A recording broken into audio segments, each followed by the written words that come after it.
Next one in this chapter is state functions and path function.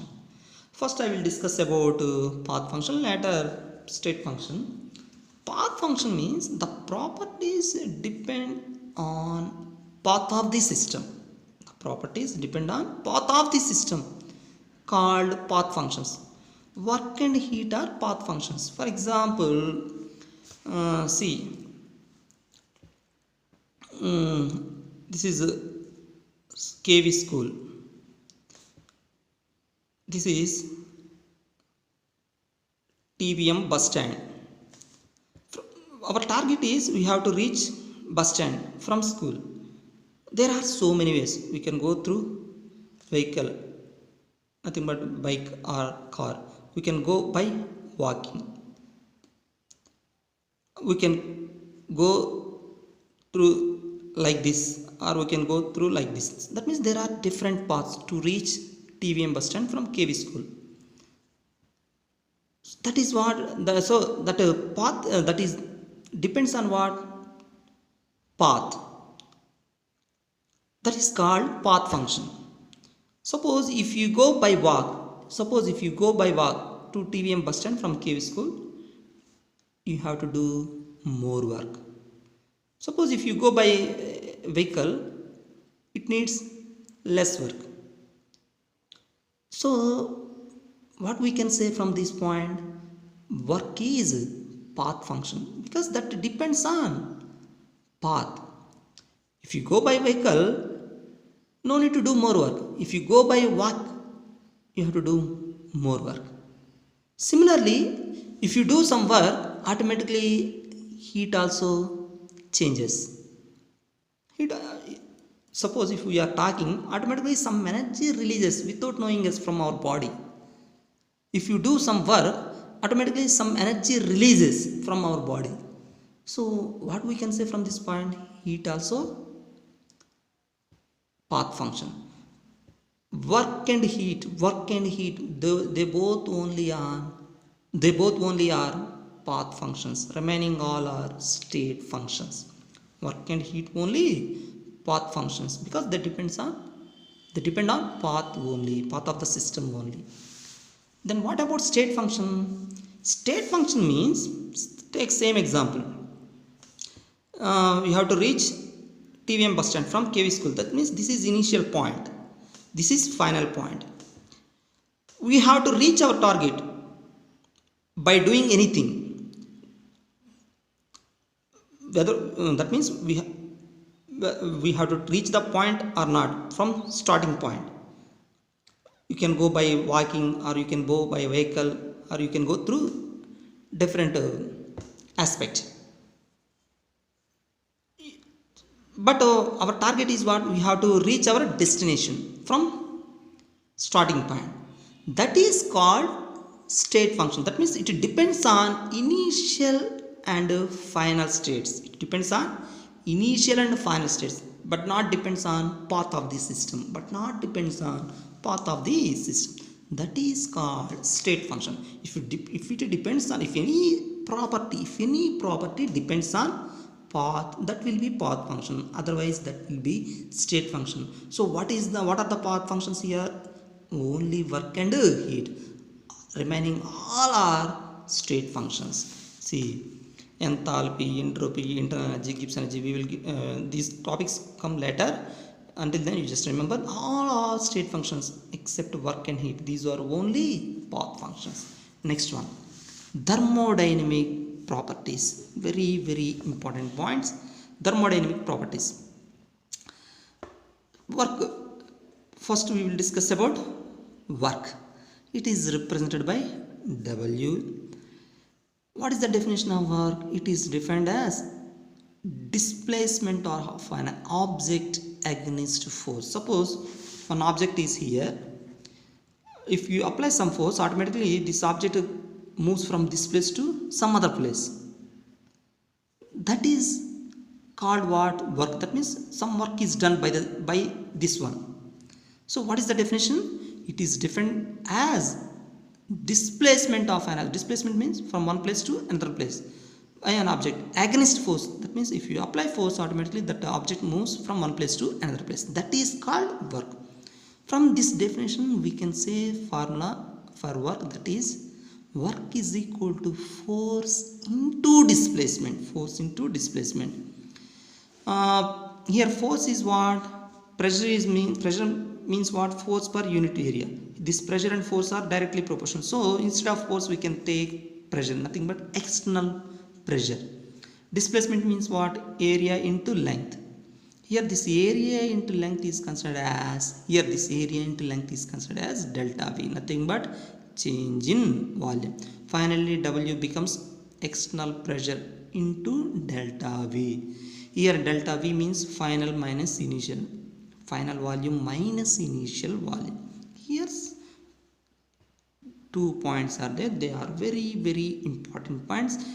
Till completing that chapter you have to remember these points. They are: work done by the system is equal to negative, work done on the system is equal to positive. These 2 points are very important. Work done by the system is equal to negative, work done on the system is equal to positive. Why work done by the system is equal to negative? System means either it is solid or liquid or gas, whatever it may be. Why it is negative? Because what is the meaning of work done by the system? That means system is doing some work. Here we have to think that system loses something regarding work. That is why minus W. Then why work done on the system is positive? Work done on the system means work is done on the system. Work is done on the system. That means system gains something regarding work. System gains something regarding work. That is why plus W. Here loses. That is why minus W. Here gains. That is why plus W. Here one more point is there. To satisfy the sign convention, W is equal to minus P delta V. That means if work is done by the system, that is called expansion. How can we say that is expansion? See, this is the volume of the gas initially. Let us assume like this. If work is done by the system, that means if gas done some work, then automatically what happen? The volume of the gas will become more compared to its initial stage.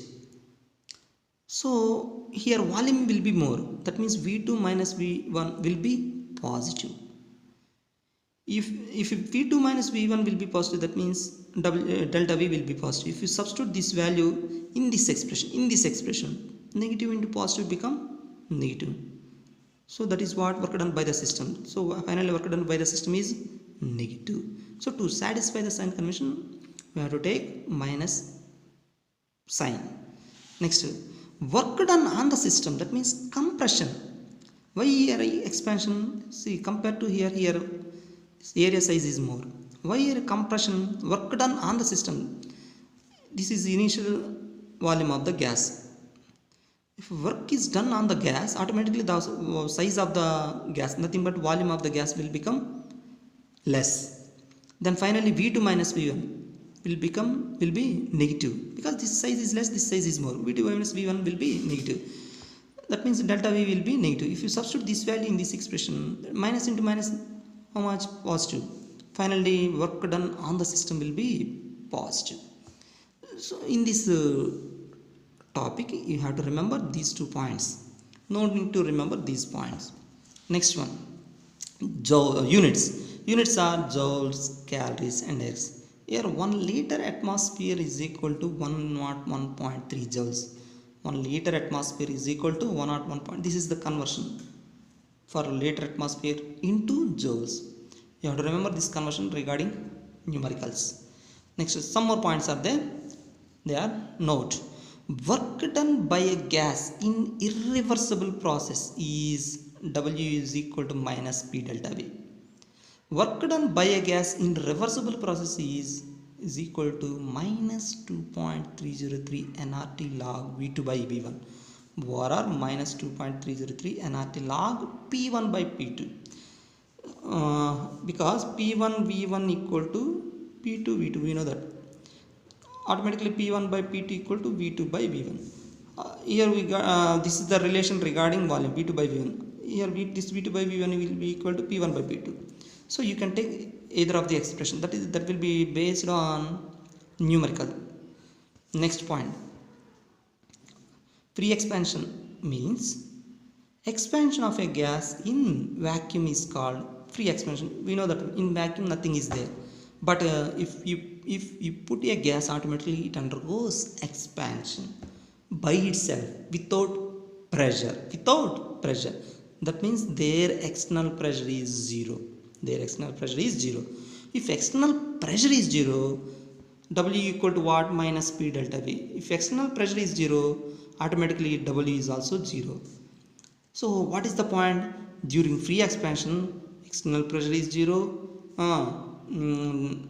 W is equal to 0. If W is equal to 0, external pressure is 0, then automatically Q is also 0. Q means what? Heat. Everything is 0 during free expansion. Everything means delta E, delta H, everything will be 0. Next, heat. Heat means what? It is defined as form of energy which transfer from one form to another form. It is defined as form of heat is nothing but energy which transfer from one form to another form. Here units are calories and joules. Here one conversion is there from calories to joules, that is 1 calorie is equal to 4.184 joules. You can write it nearest value, that is 4.2 joules. 1 calorie equal to 4.2 joules. You have to remember these conversions. Sometimes they may ask the calories into joules or joules into calories. For that purpose, you have to remember the conversions. 1 liter atmosphere equal to how much? 1 liter atmosphere equal to 101.3 joules. Next, heat capacity. Heat capacity means the amount of heat required to raise the temperature of the substance to 1 degree Celsius is called heat capacity. Suppose, for example, I have a glass of water. Let us assume the temperature of this water is 10 degrees. I want to increase 1 degree centigrade. of this water. That means 10 degrees centigrade to 11 degrees centigrade. It needs some heat, nothing but it needs some energy. That required heat is called heat capacity. So what will be the definition? The amount of heat required to raise the temperature of the substance to 1 degree centigrade is called heat capacity. It is extensive property because it depends on amount. Next, specific heat, that is represented by S. Here specific means specific amount. That amount is 1 gram. That means the definition is the amount of heat required to raise the temperature of 1 gram of substance to 1 degree centigrade. 1 gram to 1 degree centigrade is called specific heat. Suppose take same example. Suppose its amount is 20 grams. What is the specific heat? Specific heat means we have to convert the temperature of the 1 gram of substance to 1 degree centigrade. Suppose this 20 gram substance having 10 degree centigrade. Our target is what? Out of 20 grams, we have to consider only 1 gram. We have to convert that 1 gram of temperature. We have to raise that 1 gram of temperature to 1 degree centigrade. No need to take total amount of the substance. We have to take only 1 gram of the substance. Suppose if 100 grams of substance is there, no need to consider 100 grams. We have to consider 1 gram. That 1 gram of substance is to be raised to 1 degree centigrade. That is called specific heat. So what is the definition? The amount of heat is required to raise the temperature of 1 gram of substance to 1 degree centigrade is called specific heat. It is intensive property because it does not depend on amount. I told you already, if it is either 20 grams or 50 grams or 100 grams, we have to consider only 1 gram. That means it does not depend on amount. That is why it is intensive property. Next definition is molar heat capacity. It is represented by capital C. Molar heat means 1 mole substance. The amount of heat is required to raise the temperature of 1 mole of the substance to 1 degree centigrade is called molar heat capacity. It is also intensive. 1 mole substance, even it is 100 grams or 1 kg or 2 kgs, we have to consider 1 mole only. That is why it is also intensive property. We have to raise the temperature of 1 mole of substance to 1 degree centigrade. That is about molar heat capacity. Next, one more point is that when heat is supplied to the system, then it is proportional to its mass and rise in temperature. That means heat means Q. When heat is supplied to the system, then it is proportional to mass of the substance as well as rise in temperature. Delta T means rise in temperature. Already that substance having some temperature. If you apply heat, automatically temperature of the substance increases. That means that is proportional to mass and delta T. If you remove proportional, then we get one constant here. That constant is specific heat. Q equal to S into M into delta T. Finally, S into M, nothing but C, that is called molar heat capacity. Here S is specific heat, C is molar heat capacity. This formula is very important regarding numericals. Q is what? Heat. Delta T is what? Change in temperature. C is what? Molar heat capacity. S is what? Specific heat. This is all about thermodynamic properties.